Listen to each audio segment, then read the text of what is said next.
G'day and welcome to part 34 on the XC restoration, and we have a cup of tea again with no tea bag hanging out. I keep getting into trouble for that. So this one's all sorts of bits and pieces. The first thing I want to mention though is I made a video a few weeks ago on Heather Barber, who's an ex-student of mine who was involved with Megastar, and there's another round of that going now. It'd be great to see you subscribe to her YouTube channel, and not just that, also bang in a daily vote if you can, and you'll certainly enjoy her work. I've looked at several of her videos and they're quite astounding, really. A very, very talented girl indeed. I think someone's coming. Whatever. This one, we'll talk a bit about that. I haven't got a video, I haven't got a, in some of the videos that I watch other creators make, they'll have a still picture of someone or something where you can capture, I could capture one of Heather off her channel and stick it here while I speak to her, but I can't do that because I use Movie Maker 2012. And not just that, I mean, if I printed it out and hung it in here or held it, it would look really weird. But I can't do that, but I can speak about her and stick a link for her channel, and also you know, a link to the Megastar app or something in the description. So in this video there's a few things. There's about 4 minutes of Christmas video, which sort of home movie stuff, which you can take a look at. If you don't want to look at that after I've done this intro, it's another 4 minutes or so. You can just cut through that and get to the car stuff. As far as the car's concerned, we've got lots and lots of car door drama. In that, one was, well, you've seen, one was just all wavy and horrible. The other one, which I thought was good, or I thought was worse, ended up being good, but I thought to make a patch and I kind of ruined that. And the third one, which I got stripped outside at the moment, is in a bit of a bad way in terms of the rust. I've got to make plates and all that sort of stuff. I'm not going to film that because there's been the first few chapters of the whole XC series, which is cutting and welding, and that gets boring after a while. And so I'm just going to do it, and that way I can concentrate better, because it might be at the very edge of my skill level. So that way I'll just show it to you when I'm finished with it. But it is slowing me down, that sort of thing. So I think there's a bit on doors, a bit more paint stripping, and I think we might start the headlining in this one. If I don't start in this one, it'll certainly be the next. So we'll just see how we go for time. But in the meantime, please pay Heather's YouTube site a visit. And if you can, download the app for Megastar and vote for her. If you can vote daily, that would be wonderful. So thanks very much, and I hope you enjoy.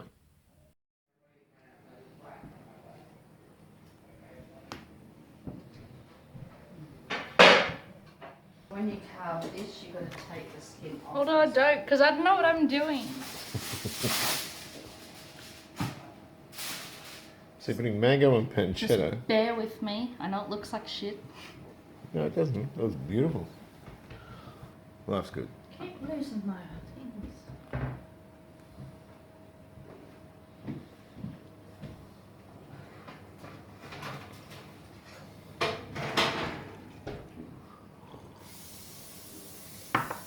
Oh, yum. Prawns. So this is entree. Oh, wow. Dutch carrots. Dutch carrots with maple syrup. Lovely. We've got a massive, Oh, there's just enough. huge ham under here. Got sticky fingers again. Is that turkey? Turkey breast? Chicken. Chicken?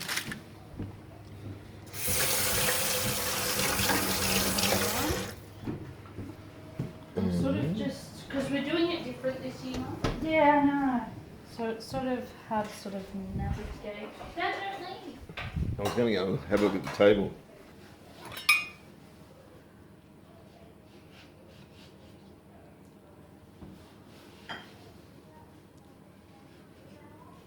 See, this is my daughter, and I taught her everything she knows.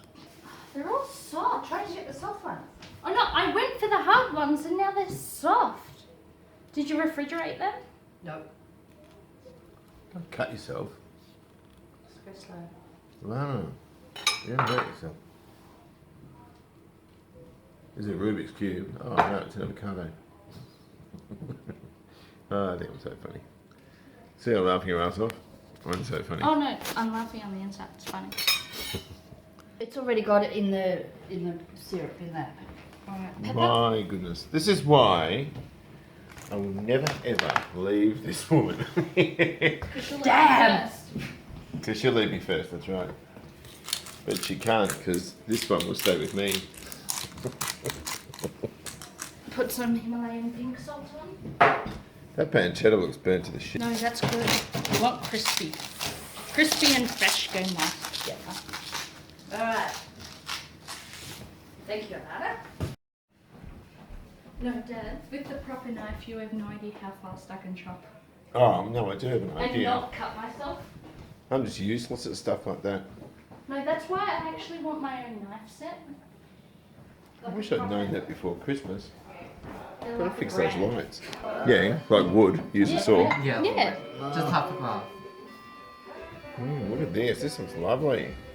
Oh, magnificent. Hello, Rosie. Hi. Rosie. What do you like? I do that all the time. Close-ups. Oh, but at my age, we don't like close-ups at my age. No. We like a This looks distance. beautiful. I do You that know, all the 20. time when the camera's Mm. recording Oh, or do you? something. I run up just. So we know what classes we're in next year. I do. Who's your teacher? My teacher's Something different next year than what you do today. Chicken, turkey, pork, Dutch carrots. Alana's slicing some ham. Merry Christmas. Merry Christmas.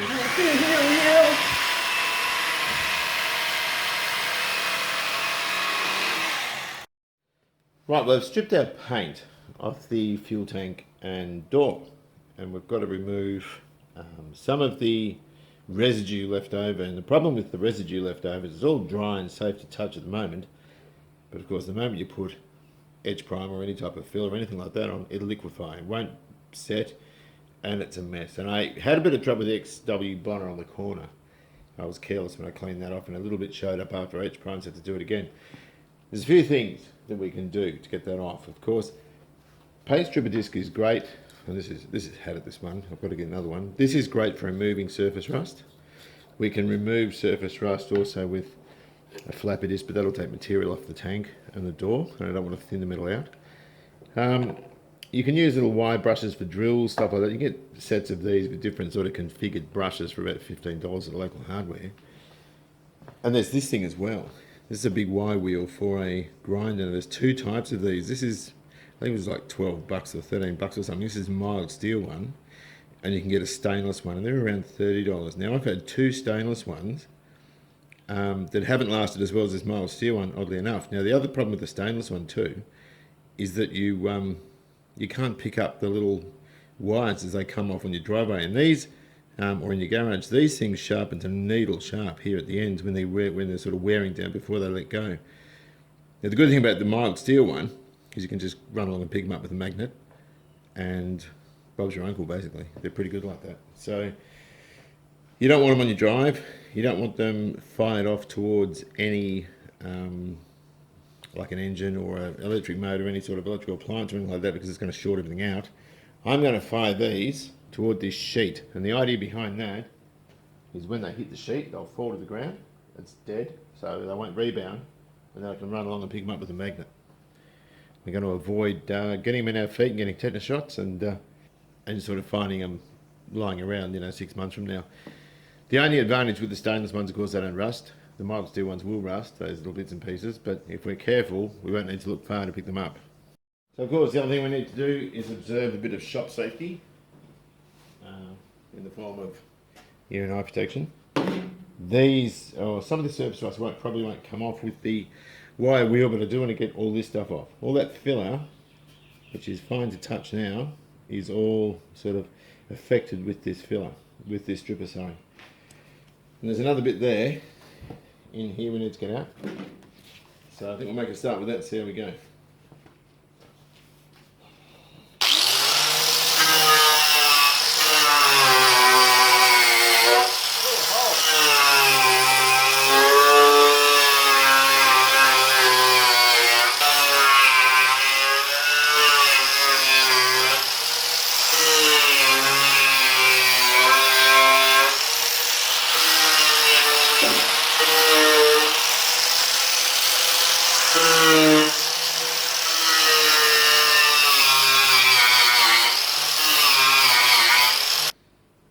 Look at this.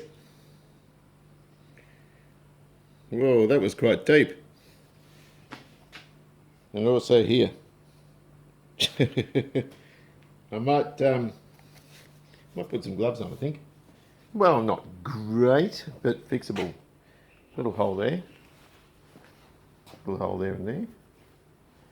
There and there and there. And I don't need to make plate for that. I can just weld them up. I'm going to clean all this because that looks terrible. So we'll get into that now. And then we'll clean the rest of the door up. I'm not going to fill it now. I'm going to fill it later. Because we've got all into there to get rid of all that dead paint. There's still a couple of bits though. There's a bit there. That itself will give a problem. Even though it's under a trim, we don't want that there. Might have to get in here with a blade or something, just to scrape the rest of that out. But not a bad door, you know, it's really not a bad door at all. It looks pretty yuck, but I'm fairly happy with it. The funny thing about rust is quite often it can be broken through, but sort of still thick on the other one that's around. Hopefully I don't have to chase around too much. Although, I'm not holding my breath.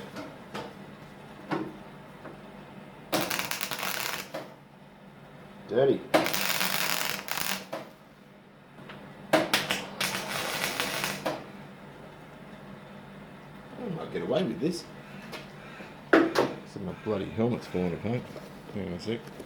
Well, I've had to make a patch for this because this was so thin I was just chasing it around.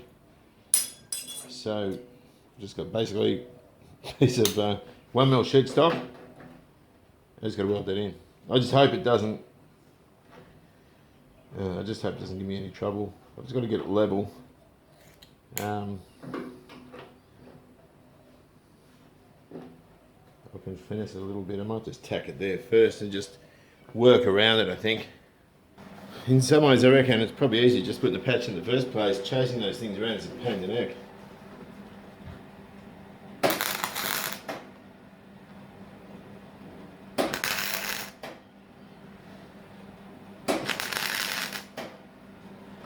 Just let that sort of cool off, and I'll just go around it, grind it off, and we can fill over that then.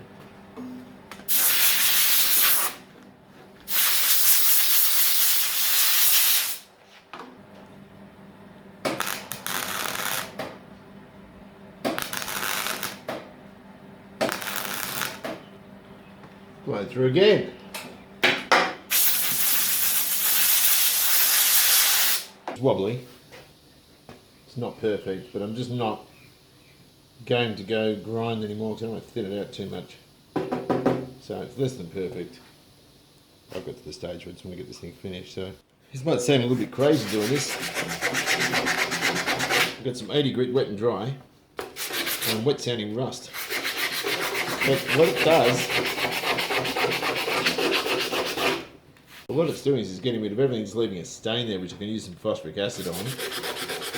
There's sort of speckles of it everywhere, like this, which I can wipe off, but that'll rust very quickly. So I'm just going around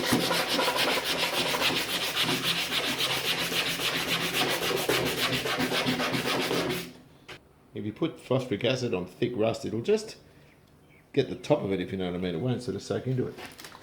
But this way, I've done a bloody awful job with that patch. But I'm not prepared to revisit it.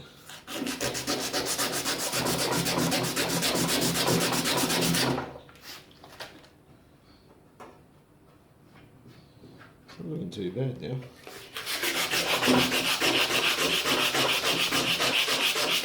Anyway, what I'm going to do is wipe this off with solvent. The solvent will soak the water up. There's some slimy stuff. See that greenish residue? That's your paint stripper. So phosphoric acid, yeah, it's the active ingredient in Pour 15 Metal Ready, and dioxidine, and that milky rust converter stuff you get. I'll make sure there's only a stain there.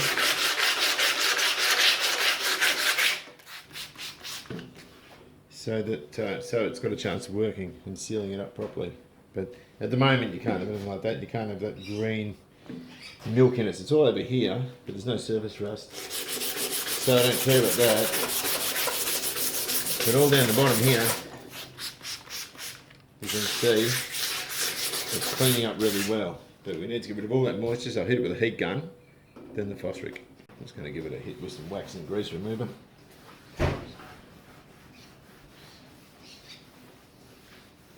Up, and I'll let that dry. And we'll get our phosphoric acid in there. Let that dry for 24. And then we'll start filling the thing up. Right, so I've got some rust converter here. Lana. I'm just going to put it on with Lana. I'm just going to put it on with a cotton bud. We call them cotton buds, Americans call them Q-tips, same sort of deal. And it stinks. Just like you. And you can, yes, just like, I know I stink apparently, yeah, I do. All this is going to be ground off anyway, but just on the off chance there's something stubborn there. Right, so tomorrow we'll come in and we'll hit this again. We'll just check it out. That doesn't look too bad. Bit of dark in here, but it's not looking too bad. I've got a couple of pock marks in some of the holes I filled. And you know what? It doesn't matter. There's another one there. That patch, so as I said, I'm not happy with that. In regard to this sheet hanging here, I'm just going to get my magnet. It's in here somewhere. You can see, you can pick up these little, all these bits that are dropped off the disc, the culprit that's stuck in my finger, and in my shirt's probably in here. Some of them are probably dropped behind. But yeah, that's the best way of picking them up, just with a magnet. And as you can see, they're not too nice when they stick in your finger. But that's the stainless ones won't let you do that. So that's that for the grinding disc. I just put a bit of converter on these bits here, but when we hit it with the disc, that's going to wipe off. I'm confident of that, so I'm not worried. As far as the other excavator's concerned, I've got some washing in here, which I'm ready to do a rinse now. Our washing machine, the main one's given up, and I forgot that I did this one up. This is a garage washing machine, and I've been going to the laundrette and so forth because over yonder against the house in front of that fridge trolley you can see the old washing machine. It's not worth fixing, it's 14 years old, not going to spend any money on it, but we're waiting on a new one. Start on the other XC door, there's a driver's door, and it seems straight, and I've run across here with a magnet, virtually no filler, but look at this. We've got living evidence that people put bog into rust holes. I mean, no one's going to win out of that. So that's had it. And up here we've got a similar sort of thing. So I'm not sure what to do with that. The structure's gone, you can see that part of the frame's gone there. Where my finger is. So it's another one that's a mess. I'm really alternating between XL and XC today. This doesn't look too bad so far. Although, not much activity in the centre section there, which means I reckon it's got a heap of spray putty or bog or something in it. That all looks good. So this is a driver's door. So the reason I'm doing this is the simple reason that I've got the back door, so I can, when you put them on, we'll gap the back door off the rear quarter, then gap this one off the back door. Oh, look at this. Oh, it moves. Oh, look at this. That is berserk. That is mental. What happens if I scratch it like that? Does that... Watch this. See that? Oh, that is nuts. How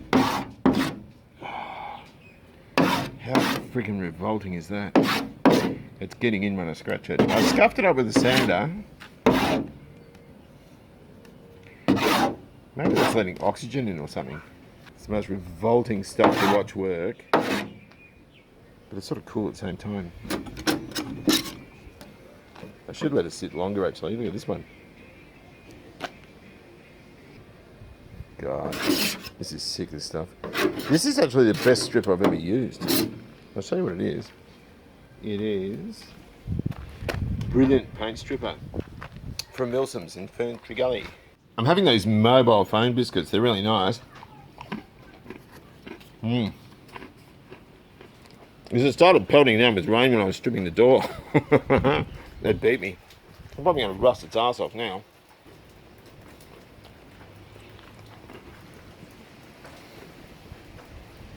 What do? When the heavens open, they open. I feel a bit like I walked around a pool table with my pants down, but it doesn't matter. It's only a crappy old car door.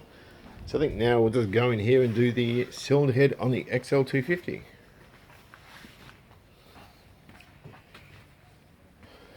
Right. Okay, let's tool up for this then. I think I need to clean the roof guttering. Look at that. And my XC door is still down there. It's getting a good wash. Still, it's really good for the flowers on the garage. That drain's going to fill down there too. I didn't even clean up the driveway. Alana! Where's that door? I want you to see the door. Oh, I can't see. I'm not going out in that. John Lawton, I'm sorry, I've left the tea bag in again. I'm just waiting for it to brew because I've just walked outside. I want to have a look at this door. I stripped it yesterday and left it outside and it is starting to rust. I better get this inside. It looks terrible. I'm actually trying to figure how on earth I'm going to fix down there. I might go ahead and fix it, or try to. Might be beyond my skill level, but I'm going to have a go at it. But I might not film it. I think I filmed enough of that stuff, and it'll sort of give me a bit of time to concentrate on that without having to stop and start talking about it. Right, so here's the door that the rain stopped us paint stripping. There's still bits of paint on it. It looks pretty dreadful. All things considered, not too bad though. That's the worst of the rust after 2 days of the pouring rain. And I've cut some rust out. There's the structure that's gone here behind it. It's solid around it. There's the two patches. And of course over this side, we'll wire brush all this. Clean out all in there because it's pretty grotty. And I reckon I can just put a patch there. This one is going to be 3 or 4 patches. It's a complicated curve on the back of that. So I'm going to make it and then weld it from inside here. Because grinding it on the other side is going to be difficult, and I'll just put a bit of fill around where I've ground it. I should really take all this off, but I didn't want to lose shape of the door. And I haven't got a folder here. I've got a folder at work so I can remake all these folded over parts of the skin, but I haven't got anything like that here. It's, what is it, 29th of December, 30th of December. So I'm not back at work for a while yet, and there's asbestos removal going there, on there, so I can't get in. So anyway, pressing on. Now I've thought about doing a video on stories from my working past as a mechanic.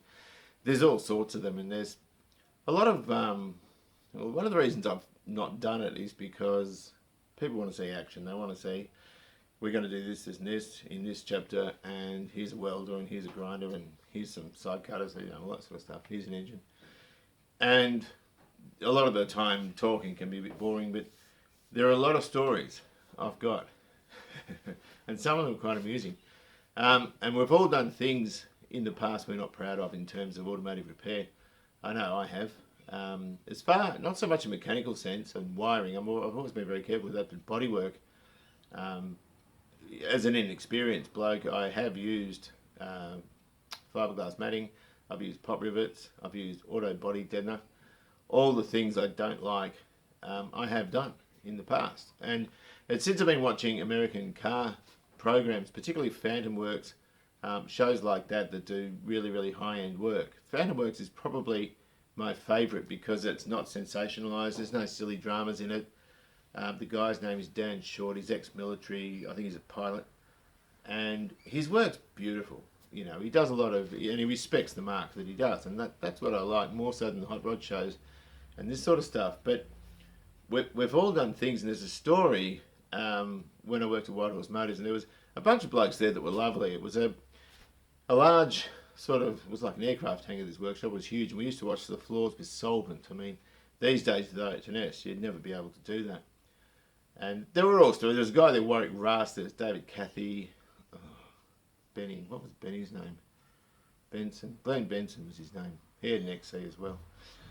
And we used to wash the floors with solvent. And there was a story where a guy, a spider huntsman, dropped out from under a mirror, or behind a mirror, and a guy lit up a can of paint to fry the huntsman. It ran into all this solvent on the floor and set the joint up. There was all sorts of things like that. But there was one bloke there that used to earn himself some pocket money doing up cars, and he got I think it was a little fastback Datsun 1200. It was a car like that. Big hole, this big, behind the rear wheel. And he didn't know how to repair it. And so he's got a big bit of cardboard and he's gaffer taped it to the outside.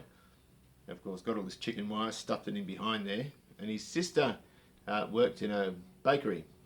And she used to bring, at the end of each day, she used to bring bread home from the bakery because I would bake it fresh each day. And he's made up a poultice in a bucket full of water. And he's poured it into the chicken wire, of course. Once it's gone hard, he's taken the cardboard off the outside, bolted it up and painted it. And there's all sorts of things. I mean, I've never stooped to that level. But there's all sorts of things like that, humorous stories that you think, gee whiz, how did they get away with that? In saying that, that probably lasted a while before it showed up again. Certainly the sale of the car, and maybe 6 or 12 months after that, and then it all maybe fell out. I don't know.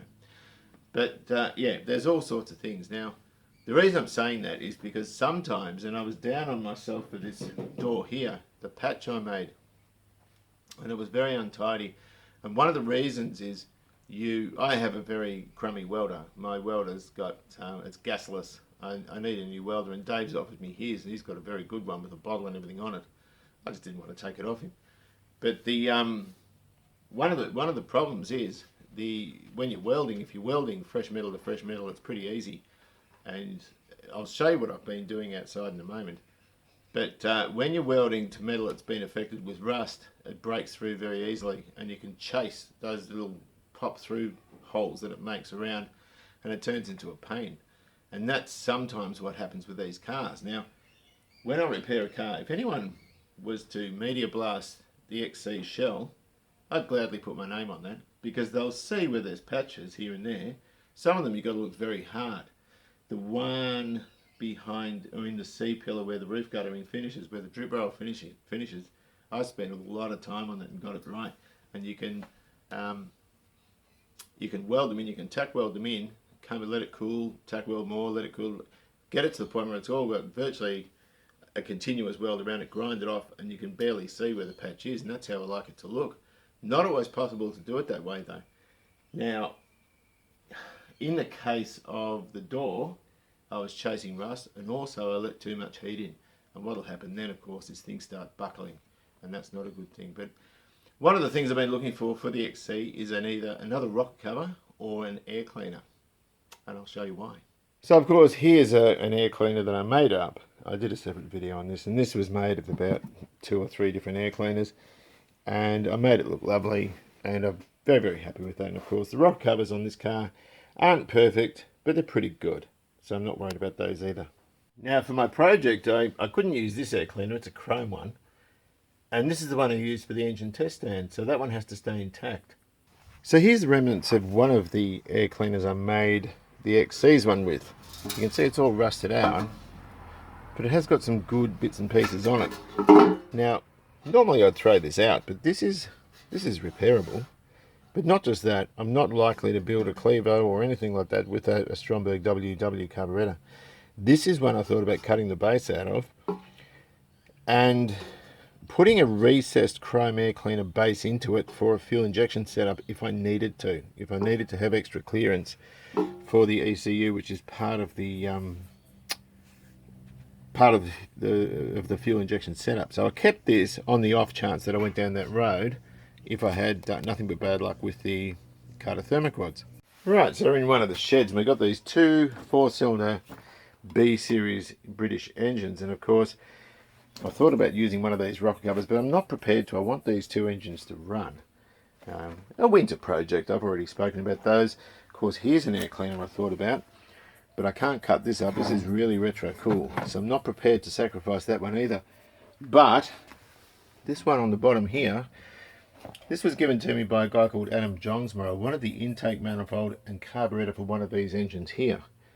And the air cleaner was broken. I'll show you what I'm talking about. And here it is here. It's broken and I've cut it up. And this is what I'm talking about when I say I'm not proud of some of the things I've done.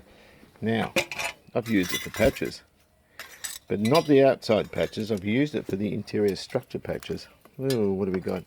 This, bloody magnet. This bit here, this is what I'm talking about. I'm not proud of this. It's all tacky little welds there, but I can't go hard with the welder because it breaks through. There is solid metal there, but this was a piece that went on the other side. I'll show you what I'm talking about.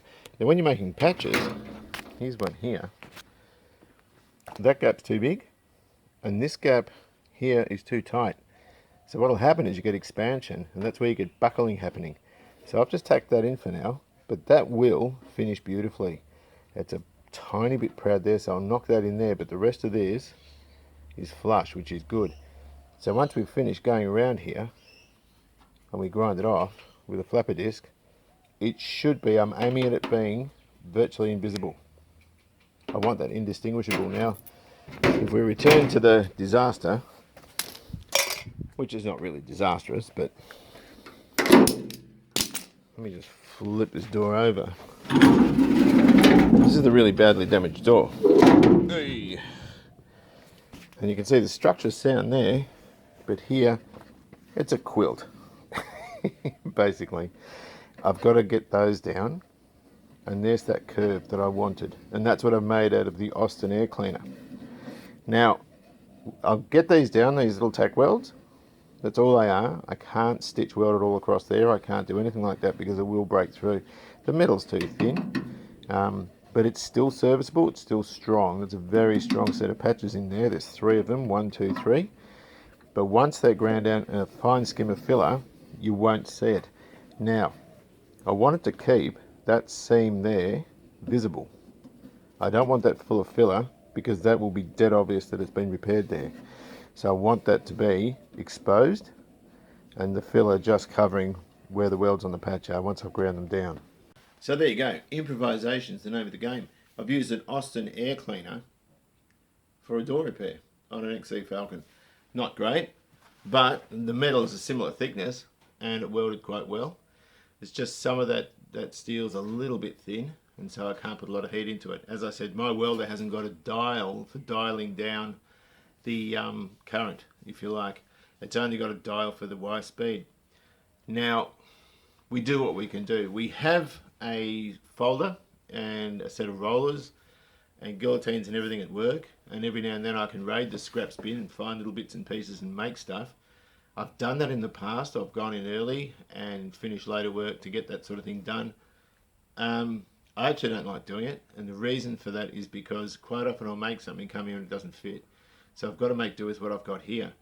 Now, the other thing is that whole corner should really have been cut out, and then the new patch had the folding section around it. I should have built up the inner structure and then had it so I could hammer and dolly that whole folded seam down so it was all new metal. Look, I haven't done that. That takes a lot of extra time, and you've got to make sure dimensionally it's absolutely correct.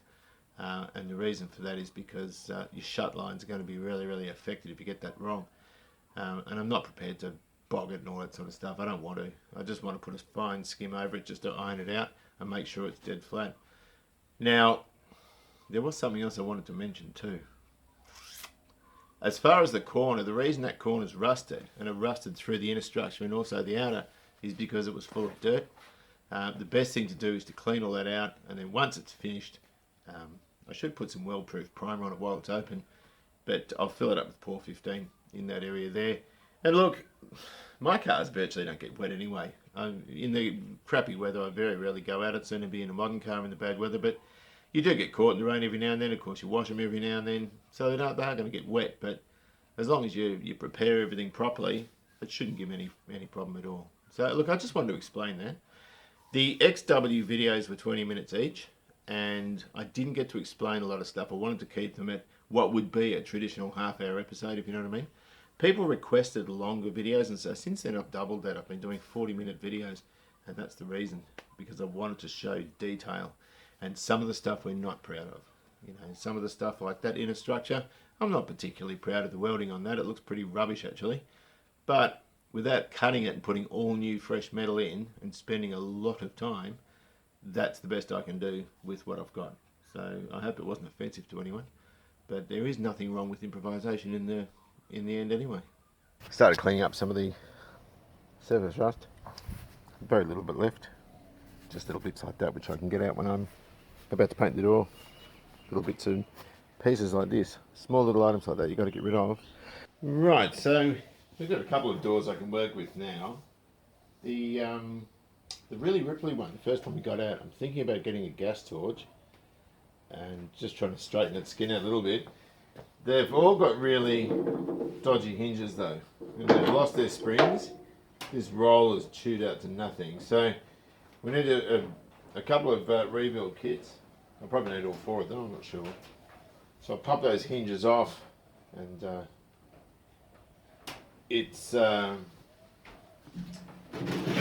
than repair those, I'm not going to paint them with the hinges on anyway. Just give it a rudimentary clean. There's still little bits and pieces like this in here. But all in all, it's not looking too bad. I'm pretty happy with it.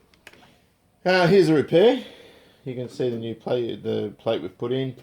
Round the other side, it's not quite as tidy, but I can just go in. There's a little spot in there I just want to fill. Just there. A lot of this doesn't become obvious until after you've finished and sort of ground everything off. But you can see that's all got solid metal in it. The other side's done. Everything's done on this door. Just cleaning it, and we can apply some filler. It does appear remarkably straight. Oh, remarkably dirty as well.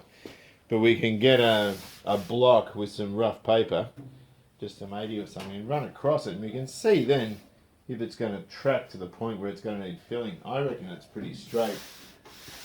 There's a little bit of a kink there where I've welded it, but all in all I'm pretty happy. So on that note I'm going to say thank you very much for watching. Take care, enjoy your classic, and I'll see you later.